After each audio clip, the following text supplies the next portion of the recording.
If you're in your 30s or your early 40s, I want to talk about 5 things that might just change the way you think about the next phase of your life so that you're thriving, not just surviving.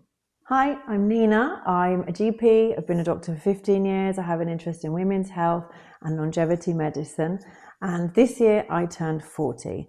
I decided to make this the best decade of my life. And well, then I became pregnant. That's a different story, maybe for another video. But today I wanted to talk to you about 5 things to think about if you want to make this next phase of your life the best one yet. First off is muscle mass. After the age of 40, you're going to lose about 5% of your muscle mass, give or take, every decade. So the work that you put in now is going to really count. If you want to be doing the geriatric Olympics, playing with your grandchildren, putting your luggage into the overhead locker, day-to-day stuff, taking the stairs without getting out of breath, you really need to be building your muscle now. The amount of muscle mass you have in later life helps to determine your metabolism. It will help to determine how much you can do and with what ease. Strength training is not something that's optional. It's the cornerstone of longevity medicine. It's going to set the foundation for you to build on into later life. Everything you do now is going to have a knock-on effect in 10, 20, 30, 40, maybe even 50 years of your life. If you're like me and you're not really someone that's lifted weights in the past, now is the time to start.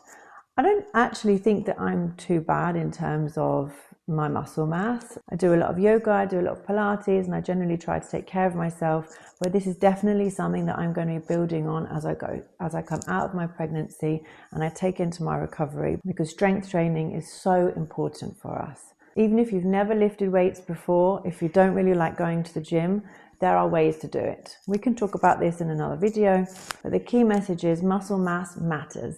Even small increments in your muscle mass will have big impacts in the future. Number 2 is your diet, and specifically your protein. Your protein intake matters. And I know this is a really hot topic right now. A lot of people are talking about how women just don't eat enough protein, but I want to hammer it home because I really think that this is something that a lot of women still struggle with. I know I do.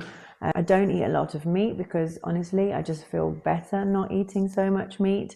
And that means I have to really think about how I get my protein and how I meet my protein needs. And I don't do it every day, I'll be honest with you. This is something that I want to try and improve as I go forward too. But protein is important. It preserves muscle mass.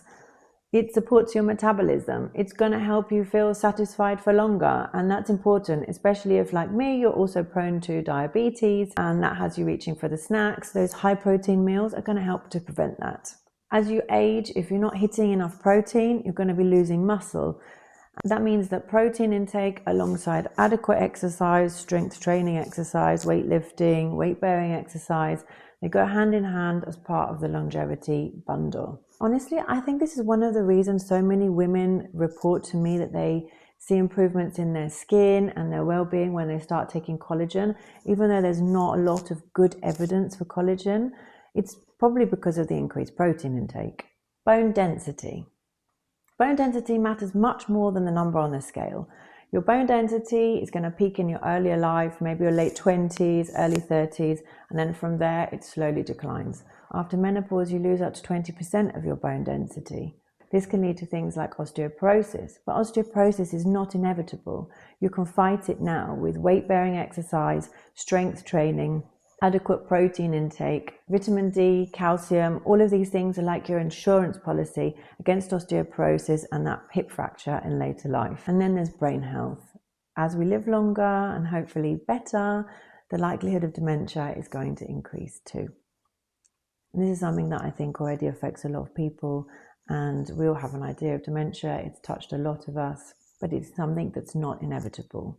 With prioritizing sleep, with regular exercise, mental stimulation, stress management, and social connection, the risk can be significantly reduced. But prevention is important. You have to start early before you see the signs of cognitive decline.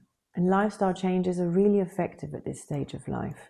Many women are juggling careers, they've got young families, they maybe have aging parents. All of this creates chronic stress, which impacts on our health and our well-being, accelerates aging, impacts brain function. And then honestly, there's absolutely no point looking great and feeling great if your memory is going. this has to be part of the package of optimization of later life. So there you have it. Some things to think about when we think about aging and approaching this next decade of our life. The 40s do not have to be the beginning of the inevitable decline towards old age. They can be the launch pad for the next most exciting phase of your life, and you can be thriving, not just surviving. I'm not here to add loads more things to your plate. I'm here to walk the path with you. I'm all about small actionable steps that have big impacts later on in life. So if you think you might like this, please consider subscribing. It will motivate me to make more videos. Write to me down below what you're struggling with, or if you have any tips for me. I'm sure other people would also love to listen to it. And I'll see you in the next one.